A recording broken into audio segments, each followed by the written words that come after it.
Are we live? How does everything look? How does everything sound? I think I have the light a little too bright. Let me bring that down a little bit.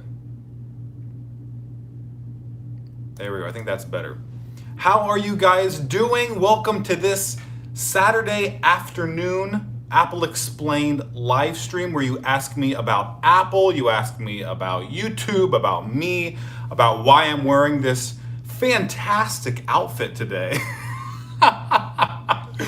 Someone in the live chat before I went live said, "Are you going to?" What did they say? They said, "Are you going to a Texas fancy party or something like that?" Tim Da said that. That was funny. Okay, I'm gonna give it a few minutes for everybody to roll in. Tommy Dog said, "Hey, what's up? Nice to see you live. How are you doing today?" I'm doing well. I woke up a little bit earlier than usual today. I'm doing very well. Hello, Animal Kingdom. Hello, Sob. Hello, Ed and Rivon. Rivon said, "Love your content. I really appreciate that." There's another video that channel members had early access to. I just released it to channel members yesterday, but the public probably won't see it until Monday. If you don't know, there is a secret club, which is a channel membership feature for my Apple Explain channel. You can find a link to it in the description. It's just $3 a month. But people in the secret club get to see my videos like 1 to 2 to 3 days early. Sometimes they see them 4 days early. Also, they get an extra live stream after this one ends, if you're interested in that. So I have another video coming out soon once it's approved by Squarespace, since they are sponsoring that video, called "Why Steve Jobs Was Fired from Apple." If you want to see why Steve Jobs was fired from Apple right now, you want to watch that video today, you can see it if you become a channel member. And someone just did. Thank you, Roboot, for becoming a secret club member. There is a link to the "Why Steve Jobs Was Fired from Apple" video if you go to the Discord server, the secret club channel, or go to the community tab, and you'll see a exclusive secret club post with a link to that video. But for everybody else, that video will probably go live on Monday. I really hope you guys enjoy it. I spent a lot of time on it.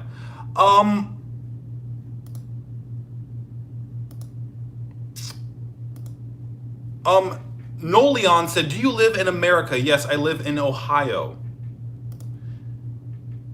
CR said, "I saw you change the logo again."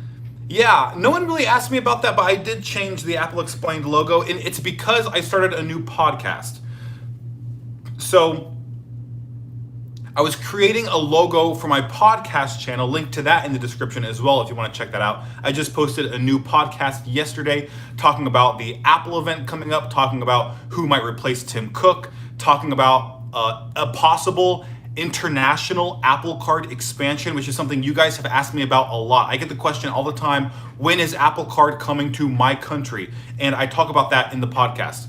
Because I was doing a podcast and I created a new logo for it, I wanted to sort of unify both of those channels into similar branding so that it makes sense when you're going from one to the other. So I created a new logo for the podcast channel. I really liked it, and I sort of used that style to influence the new logo for my main channel.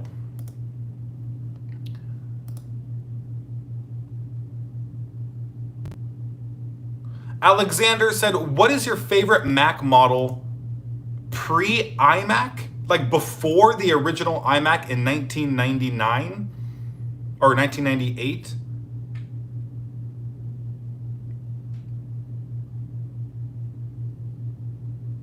Probably the original Macintosh. The problem is I never used any Macs before 1998. I was born in 1993.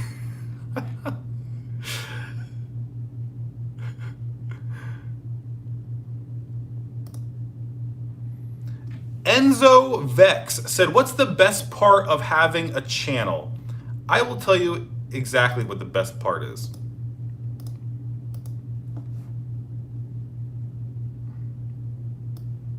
Oh, I like this better. I got a new little interface for the live chat. The best part of having a YouTube channel that I can make money off of, because I do this as my full-time job, I'm my own boss. I decide what work I want to do, what work I don't want to do. I can work from anywhere. I like to travel. I go to Japan a lot. I can work while I'm in Japan and still make money, even though I'm not in the US. I just have complete freedom and control. I don't have to answer to anybody. It's really, really nice. Now, there's a downside to that. I don't have any health insurance. I don't have any retirement matching plans that usually you get as part of a benefits package when you work for a company or when you have a traditional job. Also, I don't get like paid vacation days. So really, like, if I want to keep making money, I have to keep working. It's really, sometimes it feels like an endless cycle. Like, okay, I have to, once I finish that video 2 days ago, it was like, okay, what's my next video? And I have to start working on it. It's like you keep going and going and going because you don't want to lose that momentum, especially on YouTube. It's really important to post regularly. If you don't post regularly, you kind of lose favorability with YouTube's algorithm, which decides how many people get to see your videos. And that's really important in terms of views, in terms of revenue. But anyway, I do love this job, and the benefits definitely outweigh the drawbacks. We have a couple super chats. Thank you guys so much for the super chats. We have Saab coming in with the $1 UK super chat. Thank you so much, Saab. We have Will Catcher 2 Productions, WTK Productions. Thank you for coming in with that $2 super chat. Will said, will you make an Apple keynote recap video? Probably not. That's not really.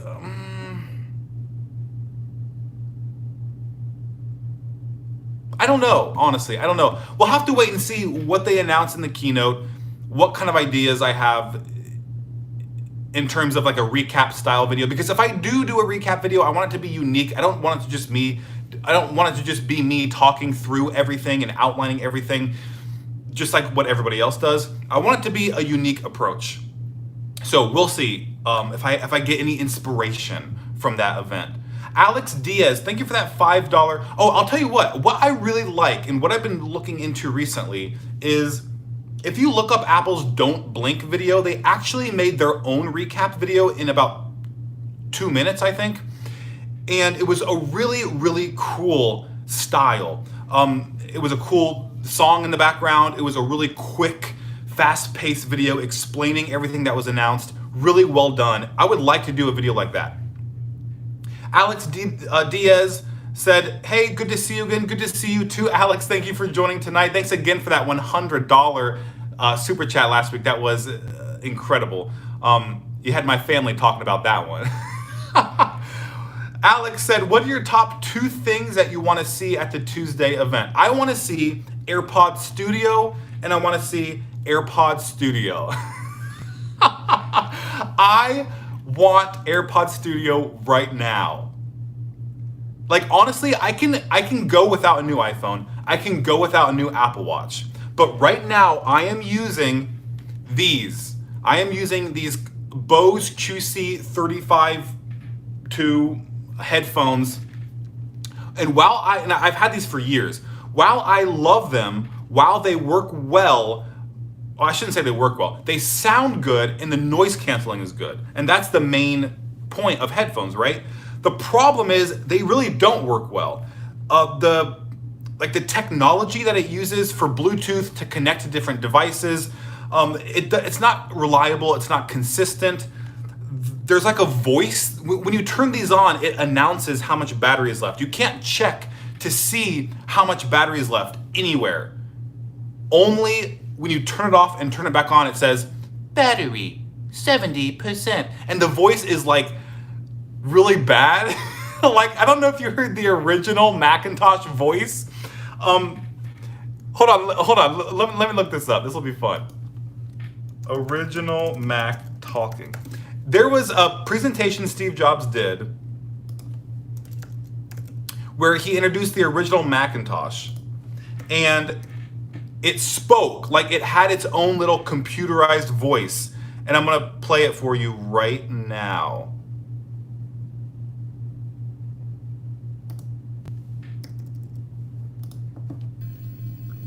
Hello, I'm Macintosh. It sure is great to get out of that bag. Accustomed as I am to public speaking, Can you guys hear that? to share with you a matching I saw the first time I made an IBM mainframe. Never trust a computer you can't with. Can you even understand what it's saying? That's kind of what it sounds like in my ear with the Bose headphones. So if I really want Apple, especially the design, because I know that they came out with newer models and the design is better, but this is a thick headband. It's very heavy on top of your head. And even though it's heavy, it slides down and slides off very easily. I think just an Apple designed pair of over-ear headphones would be absolutely incredible, and I cannot wait for that to happen. All right, Sheriff said, what happened to Greg Games? I'm going to be uploading a gaming video very soon. Very, very soon, I will be uploading a gaming video. I've just been so focused on Apple Explained, and then I started my podcast, that I haven't had much extra time. Richard Lee said, are you planning to put your podcast on Google Podcasts? I am planning on doing that. I do want to expand to whatever popular platforms there are. I'm honestly not too familiar with them, so I have to look into it. I have to research it. I really have to spend the time on doing that. But it is on Apple Podcasts, and it is on the Apple Explained podcast YouTube channel if you prefer to watch it there. Oh, we have more super chats. Tyler Forte, thank you for the $2 super chat. Tyler said, will Apple announce the 12s? They deleted 11 vids. What videos did they delete? I'm not sure about that. Didn't hear about that. Will Apple announce the 12s? They will at some point this month or next month, but we don't know exactly how they're going to do it. Some people are saying they're going to have two different events, one in September, one in October. The one in September is going to be the iPad Air and the new Apple Watch. The one in October is going to be just the iPhone 12. Now that would be kind of weird. Apple has never done that before, where they split up these two events, one right after the other. But then again, this is a unique situation all these companies are in right now, so we don't know how Apple's going to approach this. City View, thank you for that 5,900 Korean currency super chat. City View said, hello, I want to say everybody will know that Apple Pay is popular worldwide, but Apple Pay is still not available in South Korea. Yeah, this is exactly what I mentioned at the beginning of the live stream, where in my podcast, actually, I talk about there's rumors of the Apple Card being brought to other countries. Specifically, I think Australia was the big one, maybe UK, maybe Europe. I'm not sure about South Korea or anywhere in Asia yet. But Apple Pay is kind of tied in with the Apple Card, or more like Apple Card is tied in with Apple Pay. So the fact that Apple Card is rumored to be moving to other countries soon is a good sign that Apple Pay will also. So I would say just be patient. I think it will happen at some point. Okay.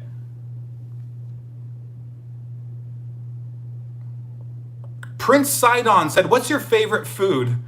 Man, that's hard. I really like food. I like Chipotle. I like pizza. I like sushi. I like Cane's. I don't know if you guys know Raising Cane's. That's probably one of my favorite restaurants, Raising Cane's. It's not healthy, but oh my goodness, it's so good.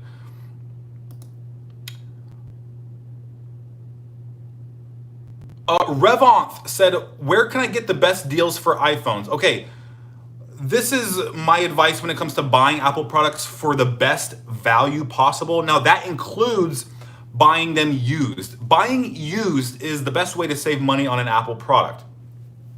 I know it makes some people feel uncomfortable buying a used piece of technology. I completely understand, because you don't know if there's anything wrong with it, if it's not going to work well, what the battery's going to be like.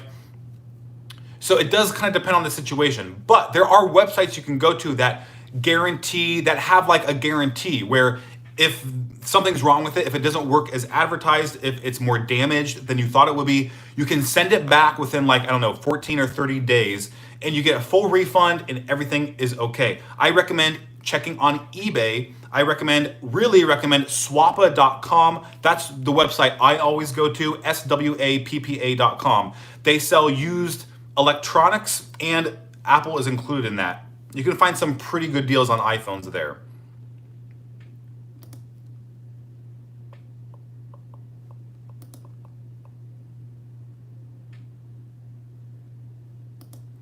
Ahmad said, which iPhones revolutionized the industry according to you? I think the very first one in 2007 really revolutionized it. It shocked other tech companies who were not even available. That type of product could be created at the time. And also, I think the iPhone 10. I think those were the two most influential iPhones.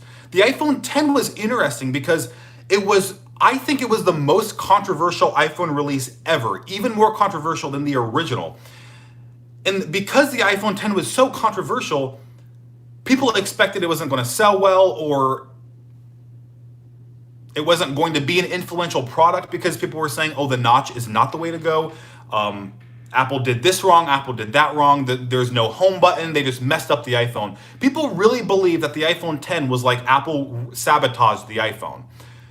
When in reality, the opposite turned out to be true. It was the most popular iPhone release at that time. Oh, plus it was $1,000. People were really upset that it was $1,000.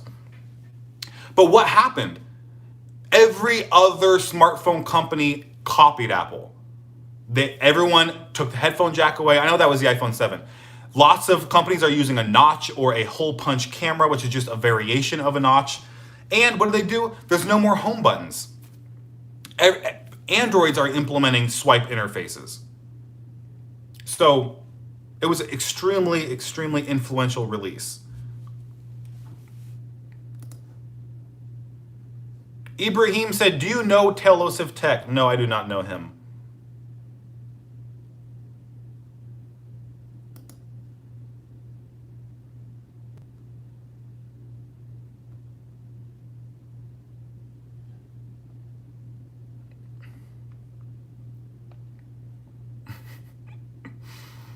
Applesauce said, people hate Apple, then people love Apple. Yeah, people really do they like any reason to hate Apple. It gets pretty ridiculous, actually.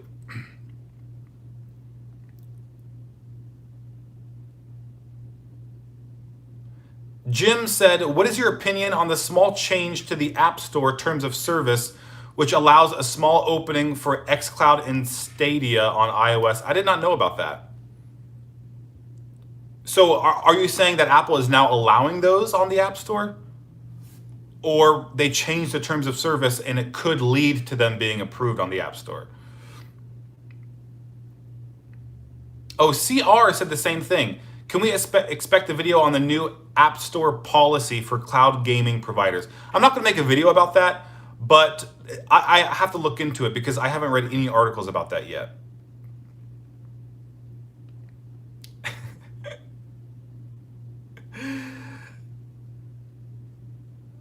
Where did I just see that question?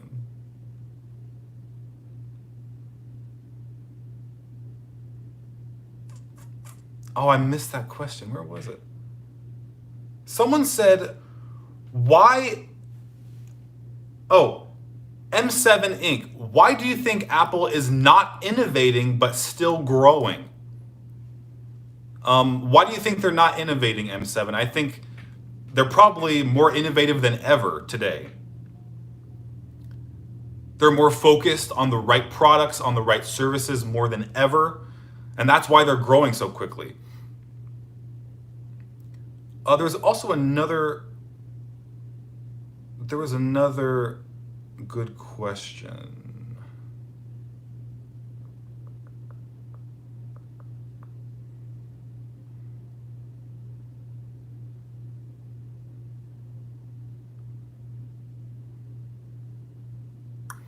Zevi said, what price point will people stop buying phones at? That's a really good question. I really think, we can look to other smartphones to answer this question, like the $2,000 Samsung Galaxy Fold, the, $1,400 Galaxy S20 Ultra. The Galaxy Fold, it's not selling very well in smartphone. for smartphone standards, especially for like Galaxy standards.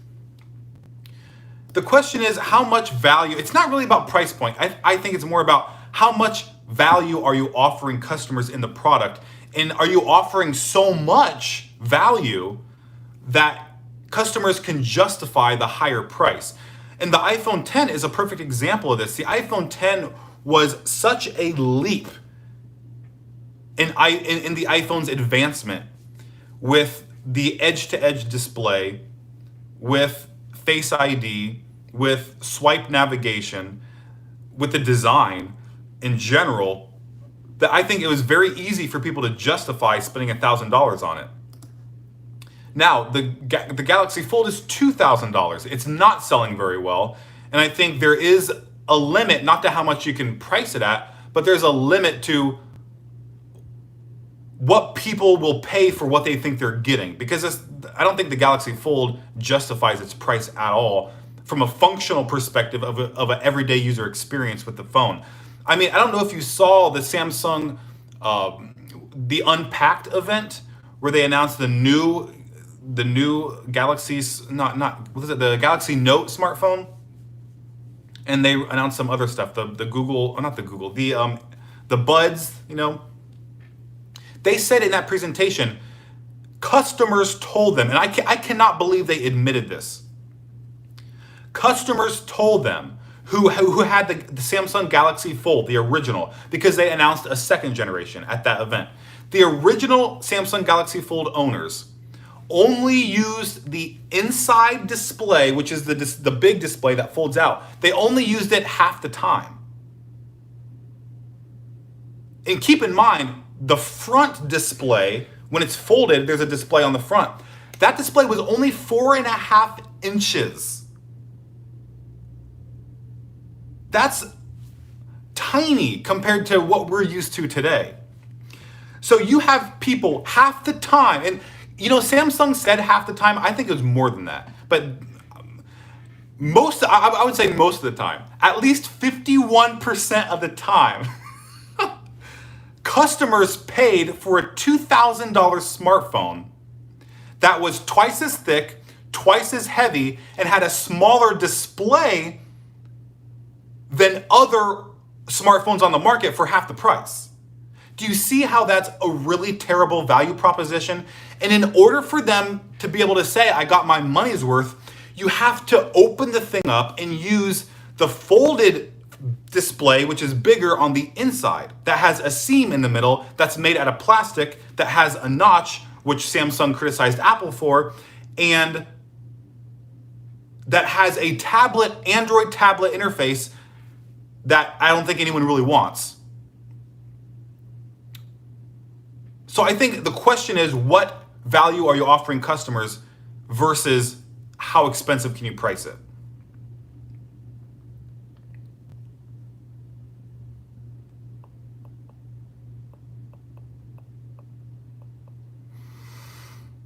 Patel said, why does Apple take privacy so seriously? Because privacy equals security.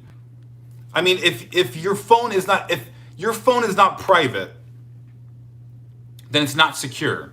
And Apple is really serious about security and therefore privacy. Now, I think what you're really asking is, why does Apple focus on marketing their privacy so much? I mean, in every Apple event, they'll have a segment on privacy. They have commercials, they have ads about iPhone privacy. They've had billboards about privacy on iPhones.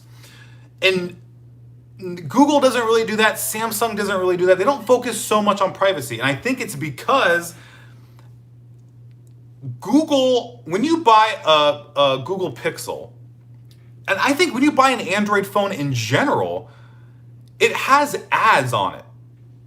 There are ads running on Android. Maybe not every phone. Maybe it's up to the manufacturer. But on Samsung, at least, there are ads. Google and Samsung, their main business is probably selling your data. Probably selling you ads. Because if you are looking at an ad, you are the customer. I mean, you're not the customer. You are the product. You are being sold. If you're looking at an ad on your phone.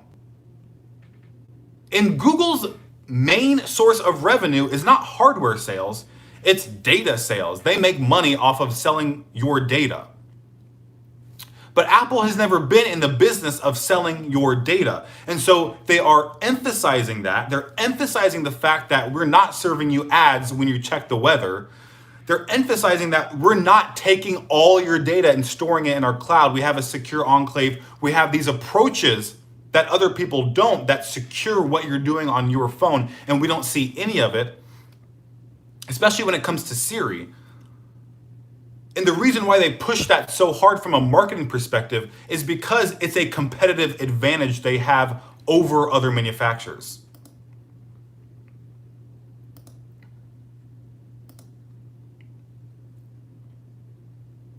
Apple Sauce said, will Apple make a new AirPower? There are rumors that Apple's still developing AirPower. We don't know when it would be released. We don't know if it's really going to come out. There have just been some rumors going around saying they're still trying to make it happen. And I really, really hope it does happen. I was really excited for that product and I never got it. I was really disappointed. Rohan said, why are MacBooks good for YouTubers? That's a good question. I think it really comes down to software. A lot of YouTubers who do video editing use Final Cut Pro, and you can only use Final Cut Pro on Macs. There are people who use Adobe Premiere Pro, but still they usually have Macs. I just think it's because there's a reputation of Apple products being optimized for things like graphic design, video editing, photo editing, things like that. Whereas PCs have more of a reputation for gaming, which I think is why when someone is buying a gaming computer, they go for a PC. And plus there's games available on PC that are not available on Mac. So that's a really big, that is a really big factor. Tyler Forte, thank you for that $2 super chat. Tyler said 11 intro videos are down on the Apple channel. Oh, I see what you're saying. Do they do that with every iPhone when a new one comes out, or is that a relatively new thing? I've never kept track of that.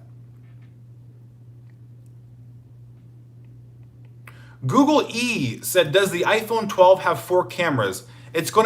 Rumors are saying it's going to have 3 camera lenses with a LiDAR scanner.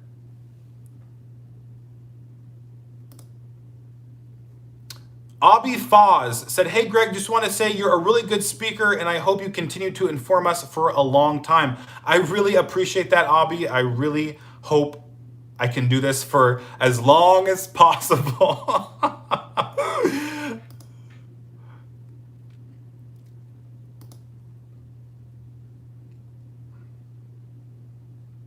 Bob the Bacteria said, why didn't Apple make Beats better? I think they did make Beats better in a couple of ways. They included their H1 chip that's on AirPods. They included those onto the Beats headphones. Their phones are extremely competitive, but Beats gets annihilated by other premium audio brands.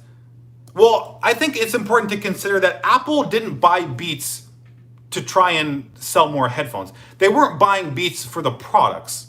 They were buying Beats for the people and the assets, because there was a thing called Beats Music that Apple used to create Apple Music. And also they wanted Dr. Dre and Jimmy Iovine, who both co-founded Beats, to help create the Apple Music service. So really they weren't interested in Beats because they wanted to try to sell more headphones. And Beats occupies a very unique space in the headphone market. Yes, and I agree, I'm not a fan of Beats headphones, but they have achieved sort of this status, this reputation of being a chic, hip, youthful headphone company in a space where Bose and Sony weren't really appealing to those markets.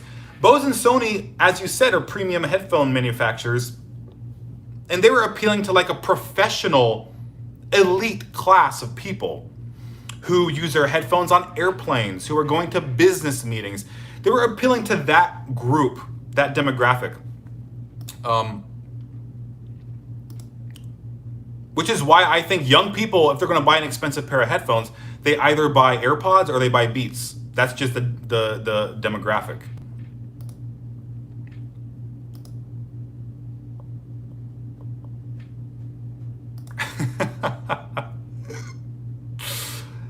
Yap Yap said, why are Android fans upset when people buy or prefer Apple? You know, that's a really good question. And that's something I still do not understand today.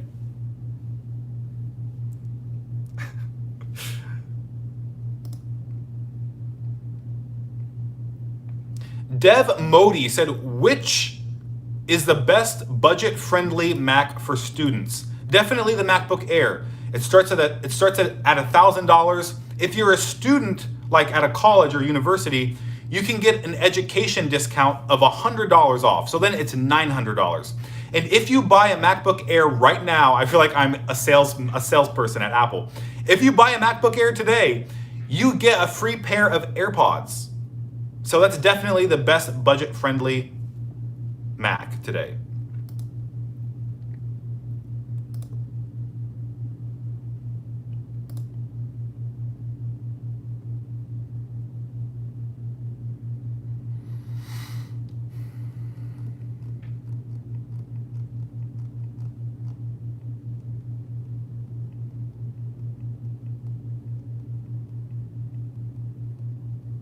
Random Tech said, what was your first iPhone? It was an iPhone 5 Slate. And I stayed overnight at the Apple store in Columbus waiting in line for that iPhone. Yeah, I think I stayed overnight for that. That was fun. That was a lot of fun.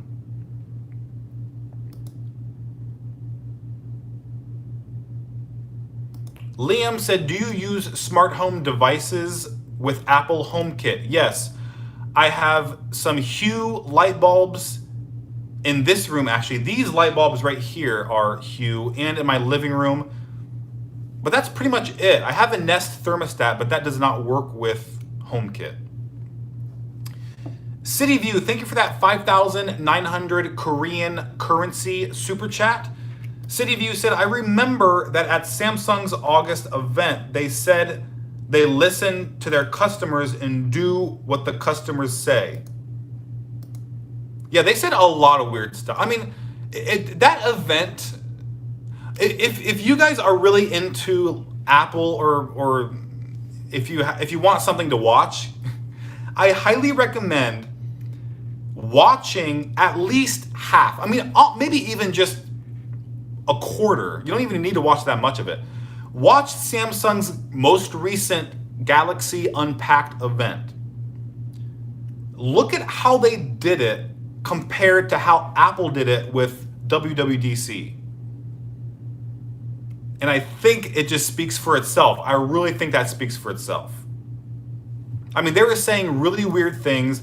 They had this new bronze color, and they were trying to make it like the midnight green on the iPhone 11 Pro. You know how the midnight green was like the most popular color? I think it may even be the most like the most talked about color of any iPhone ever. I don't remember this much anticipation or excitement about any color of an iPhone in history. Even when gold came out, gold was like, oh, cool. But it wasn't like, oh my God, that's amazing. When midnight green came out, everybody freaked out. And I think Samsung was trying to replicate that excitement with the bronze color of everything that they were releasing. They released everything in bronze. And they were trying too hard. You know what I mean? They had this whole segment about like, here is the designer who created this shade of bronze, and he's going to tell you why it is the most incredible color of any smartphone ever made. And then you have this designer like, when we were creating the bronze, we had to think about who was using our products and what it would look like. And it's just like, oh my God. And then it would cut to the presenter, and he would be like, everybody on Twitter is loving the new bronze. The new bronze is a must-have. And then they would have like this interview. I'm telling you, it was the weirdest presentation. Then they would have this interview like with a random, it was like a South Korean idol, you know what I mean? Like the idol, like singer. And the singer's like, oh my God, this bronze, it's so cute, it's so amazing. It was just the most contrived, fake, forced narrative I have ever seen in a presentation, and they kept bringing it up. I think that was the most cringy thing, is that they didn't just mention the bronze once and drop it. They kept bringing it up the entire time, and I'm like, okay, we get it. You like the color bronze. The problem is, I don't really like brown. I think most people don't like the color brown. I think the Zune already proved that, and bronze is just kind of a different shade of brown. I don't think it looked that great to begin with, and then they were trying to force it on people. Anyway, it's so interesting to see that presentation and compare it to Apple's approach.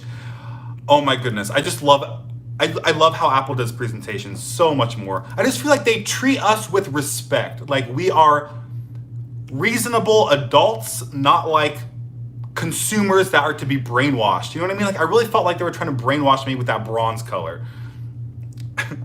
Or maybe Apple does still brainwash us, but they do it in a much more subtle, classy way, which I still appreciate. Oh my gosh. Okay, Daily Gameplay said, if Apple doesn't release a 120 hertz iPhone, what are your thoughts on if they release a 90 hertz iPhone? I mean, 90 hertz is still better than 60 hertz, so at least it's still an improvement. But I don't think Apple would even do 90. I think if they're not doing 120, they're going to stick to 60. And actually, we may only see that 120 hertz ProMotion display on the highest end iPhone 12 model. I think that's what's most likely to happen.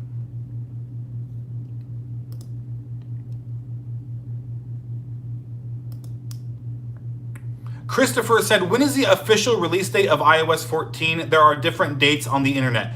If you see any date on the internet, it's just speculation. Apple has not released the official date yet. And they usually release the date in the iPhone event, during the iPhone event when they release a new iPhone.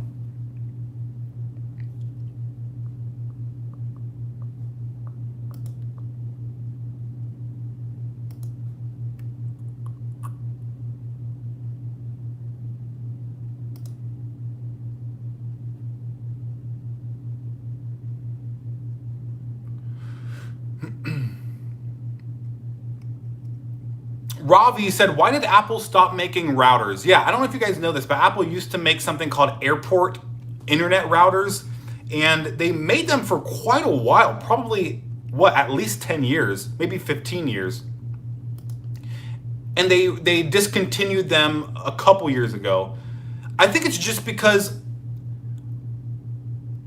Apple has a limited amount of resources. Steve Jobs has said this, and Tim Cook, I'm sure, has said it at some point.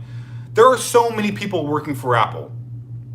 And Apple likes to focus on putting their best people on everything. Some companies have like their A team of their best workers. Then they have their B team and like a C team. And they assign all these different projects to all these different groups. And Apple used to do that when Steve Jobs left in 1985. But when Steve Jobs returned, he got rid of that model and just focused on putting the best people on every single product and just focusing on a few products, making a few Macs. Because keep in mind, when Steve Jobs came back to Apple in 1997, there were about 20 different models of Mac. About 20. And there were different teams managing each one, even different marketing teams managing the marketing of each one. It was so confusing and fragmented that even associates trying to sell Macintosh computers to people didn't know which one to recommend because there were so many different models. So Steve Jobs came back, he eliminated all of them. He said, we are getting rid of all these Mac models and we're going to make 4. He reduced it from 20 models to 4 models. And Apple still does that today. So my point is, when you have limited resources, when you have to pick and choose which products to invest in, you have to pick the ones that make the most sense. Did Apple make a great wireless router? Yes. Did they make great displays for consumers? Yes, they did, but they discontinued those products because there were more important things to focus on. Seon said, doesn't look like they put their best workers on iPod Touch. Oh my God, that's hilarious. The iPod Touch isn't a bad product. I think he's saying that because they haven't updated it in so long. I understand, Seon, but it is still a good product.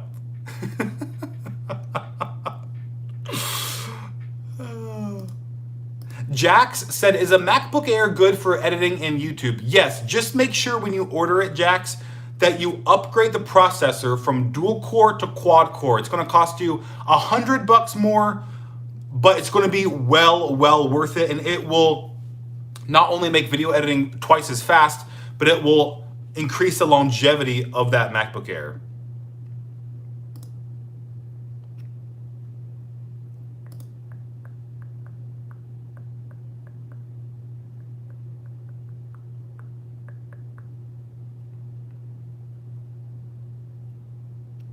For people who are saying I'm not answering their questions, you can always send a super chat to highlight your question, or you can join the secret club where you not only get to ask me all the questions you want in a secret stream that happens right after this one. It's going to happen in about 20 minutes.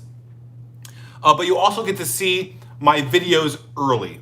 It's $3 a month. Then every week you get an hour to ask me all your questions. So I answer everything you want. Tater Blaze said, why doesn't Apple make a budget Mac?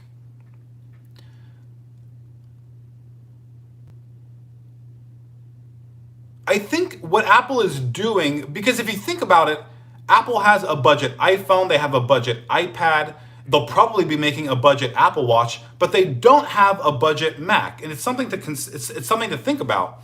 I think it has a lot to do with the fact that the costs associated with the Mac are not.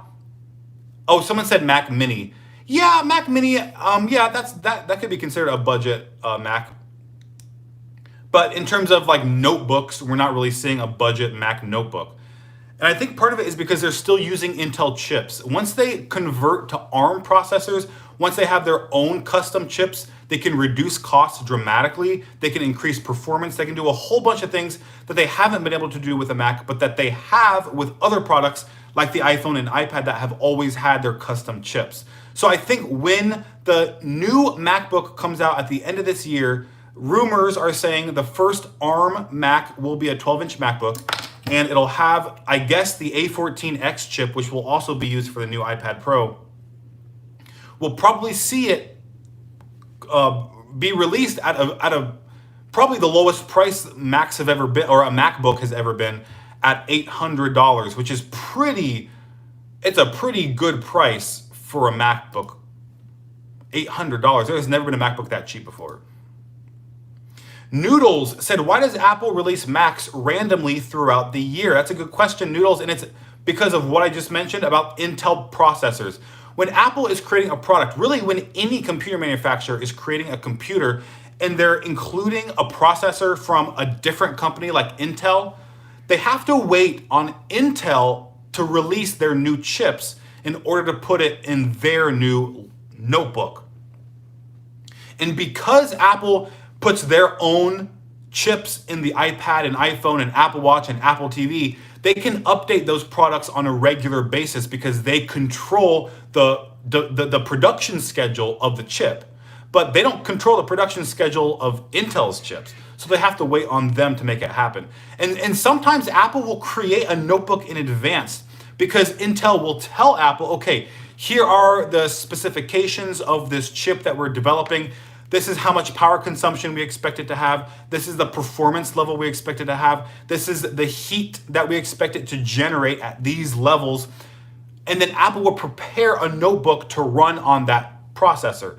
The problem is sometimes Intel does not deliver on their promises, and then Apple is caught off guard because they designed a notebook for a different kind of processor. They have to adjust a few things before they can release the computer properly. So it is kind of complicated. And by eliminating that altogether, by not using Intel chips, they're making the production of MacBooks much cheaper, much easier, optimized, and probably on a regular schedule.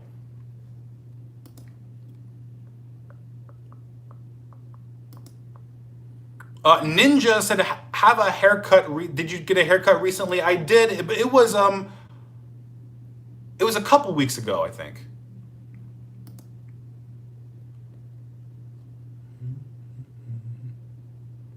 FK97 said, "Do you think Mac Pro is overpriced?"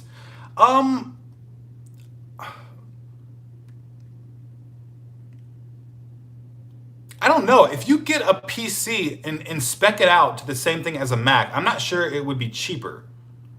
But is the iMac Pro or is the iMac 5K a better value, a better bang for your buck in terms of the performance you're getting for how many dollars you're spending? Yeah, definitely. Applesauce said, "Will you make a new podcast?" I just released a new podcast episode yesterday. You can check it out on Apple Podcasts. Just search for Apple Explained and it'll come up. Or you can go to my Apple Explained podcast channel. The link is in the description.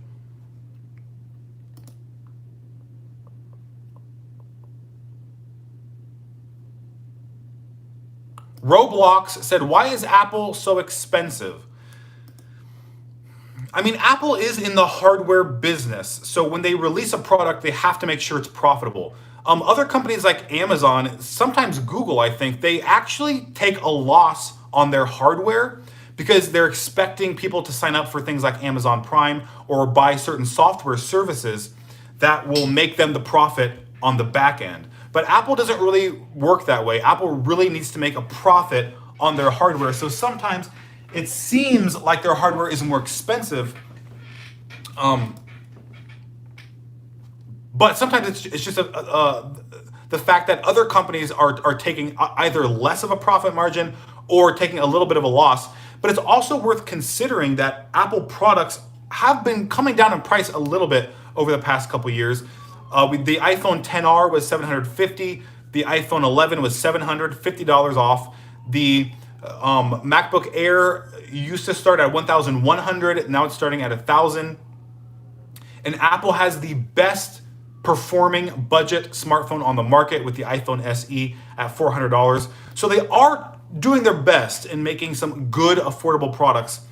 But it's also worth considering Apple focuses on making like the best products. They really want to deliver a premium experience, the best technology, the best optimization, the best integration. And in order to do that, sometimes the product has to be a little bit more expensive.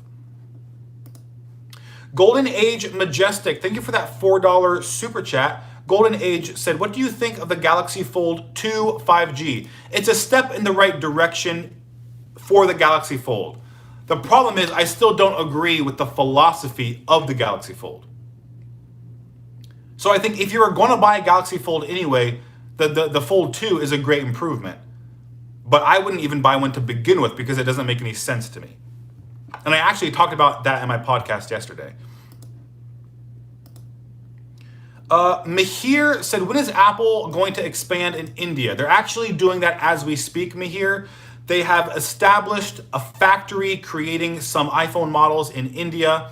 And because they're sourcing at least 30% of their components or building at least 30% of their products in India, they have been allowed to build retail stores in India. And they are doing that right now. It is under development.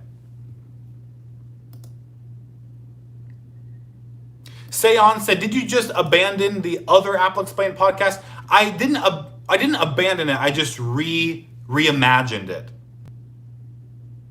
Instead of just because previously I had a podcast, but all it was my normal videos on Apple Explained, and I just re-upload them as audio only. I don't think that's.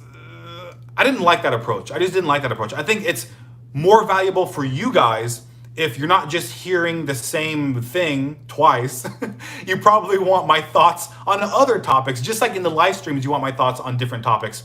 So that's what I did with my new approach to podcasting. I talk about the headlines regarding Apple that week and share my thoughts and try to break it down for you.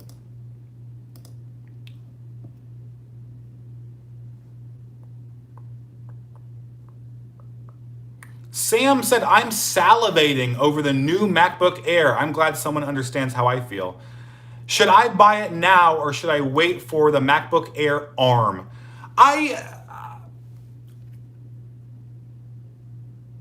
Look, I understand that you want the best technology. I agree. I want the best technology. But if you need something now, I'm just a believer in buying it now. I mean, there's always going to be something new. There's always going to be a new thing that comes out. And honestly, the MacBook Air may not be transitioning to ARM until like a year from now. I don't think it's going to come out this year. So if you need a computer like fairly soon, just buy the new MacBook Air. It was just updated. It's an incredible machine. My boyfriend has one. My sister just bought one. It is probably my favorite Mac right now. It's not the best for me. Like, I wanted to buy one, but I know I needed the power of the 16-inch MacBook Pro in order to do video editing and things like that. But for everyday people, the MacBook Air is an incredible machine. I really love that. Golden Age Majestic, thank you for that $2 super chat. Golden Age said, Samsung and Microsoft are planning to defeat Apple. What are you talking about? I didn't hear anything about that. You mean like they're teaming up? Like an Avengers situation? Tech Avengers. Samsung, Microsoft, Google, Huawei, they all team up to defeat Apple. Apple's like the Thanos. They snap their fingers and sell like 10 million iPhones. Oh my God, that's hilarious.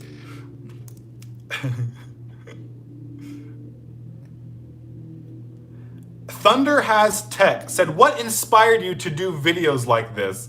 Keep up the good work. Videos like on my channel, I just love Apple. I love Apple, and I want to talk about it to everybody all the time. And especially when I was young, like when I was first getting into Apple, because you have to keep in mind, you guys, you have to keep in mind, I keep dropping this cash.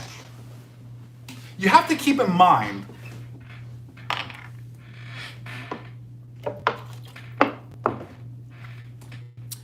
when I was getting into Apple, I was like 12 or 13 years old. That was in 2005, like 2005, 2006, I was getting into Apple. Back then, Apple was not the same company as it is today. It was a completely different situation.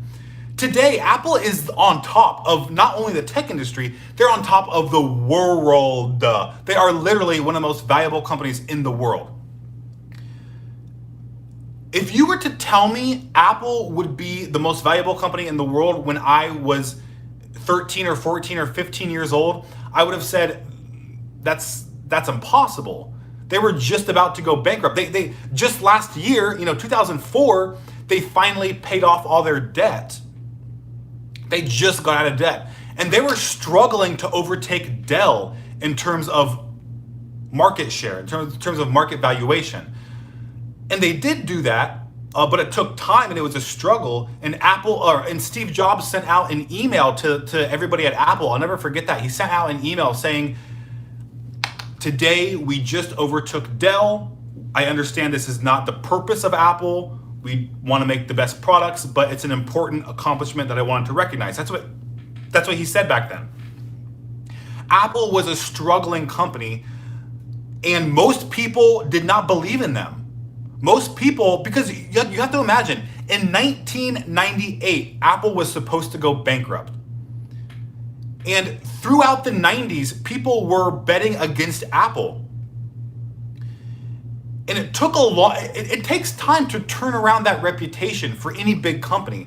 It takes time to build a new reputation. And that's why Steve Jobs started that Think Different campaign. That's why they invested so much into that marketing campaign, just to tell customers, look, we're a different company now than we were before. So when I was getting into Apple, they were the underdogs. And so I really believe they were making the best products. Now, back then, there was no iPhone, there was no iPad. It was just the Mac and iPod. That was pretty much the only thing they made. But I just thought, they make the best computer in the world. They have the best designs in the world. They have the best software. The iPods are incredible. And so I would just want to talk about them and tell people and like educate people who were still under the impression that Apple made bad products. Because again, that was the reputation carried over from the 90s. And again, there was a lot of Apple hate. There was still a lot of Apple hate about, oh, they're expensive products. They're just status symbols.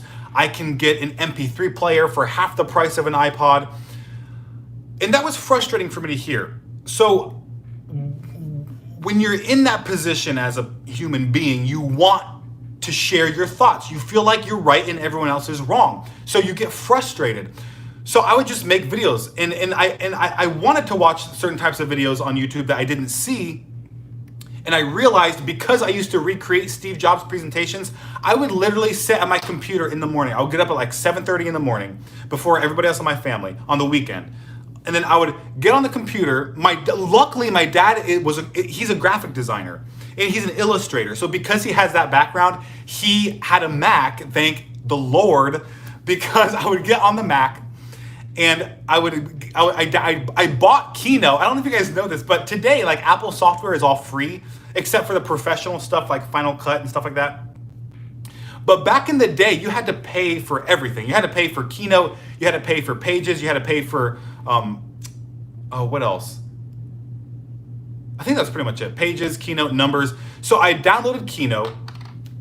And I would look at Steve Jobs' presentations on YouTube. I would look at his slides, and then I would recreate those slides myself in Keynote. And then I would make like 100 slides, 200 slides. I would get in front of my family and present as if I was Steve Jobs. I mean, I was obsessed. So because I had the skill of making slides, I could use that skill to make these videos that I wanted to see on YouTube. Now that started as like slideshows. Eventually I learned how to create, like my narration videos and stuff like that. Those became popular. Then I figured out how to do good product reviews. A lot of those became popular. So it just sort of grew, but the foundation was my love for Apple, my desire to share information about them that I felt like wasn't being said or people didn't understand. And it connected with people because I think other people felt the same way, and they still do, but it's a little bit different of a situation today. But people do love Apple, and I wasn't the only one, and they connected with my videos, and so they could become popular. Google Peppa, thank you for that $2 super chat. Google said, think everything will redesign like an iPad Pro. I do think that the iPhone will have flat sides like the iPad Pro. I don't know if they're going to do that for the Apple Watch though. I think the Apple Watch is still a little too thick to have flat edges because the curved edges make it seem much more thin than it actually is, the way it tapers off. So I don't know if they're going to do that with the Apple Watch yet. They might have to make it thinner first.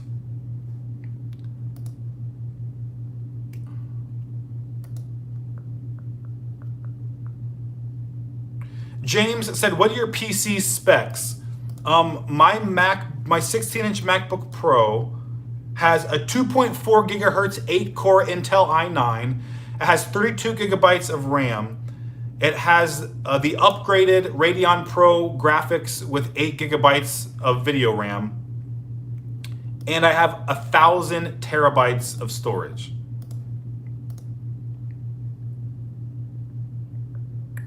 Dev Modi said, why did Apple's Mac Pro / trash can get so much backlash and controversy? It's because, this is a really, oh my goodness, I should make a video about this. This is a really good video topic. Apple's trash can Mac failure. Gotta get those clicks. The trash can Mac really was a failure. And Apple themselves admitted it. Craig Federighi said they designed themselves into a thermal corner that they did not expect because I think they thought, and again, I'm not knowledgeable on the technical side of computers, but they expected the future of professional computing, I think they mean when it comes to software, to be more dependent on processing power than graphics power. I think that's what happened, yeah. And so they designed the Trash Can Mac Pro to have a really good processing capabilities, but it compromised on graphics. And when the future of computing manifested itself, it was revealed that it was very graphics heavy instead of processing heavy. And Apple could not keep increasing the performance of the graphics on the Mac Pro because of its thermal design. There were constraints that did not allow for that to happen. So people were stuck with a computer that may have worked well for its first year or two, but after that it did not perform well and did not deliver what professional customers needed. Now, here's why people were so upset about it. I think it came out in 2013, I think. People were mad because Apple was sort of neglecting the Mac product line. And they were even more so neglecting the Mac Pro, like for professionals.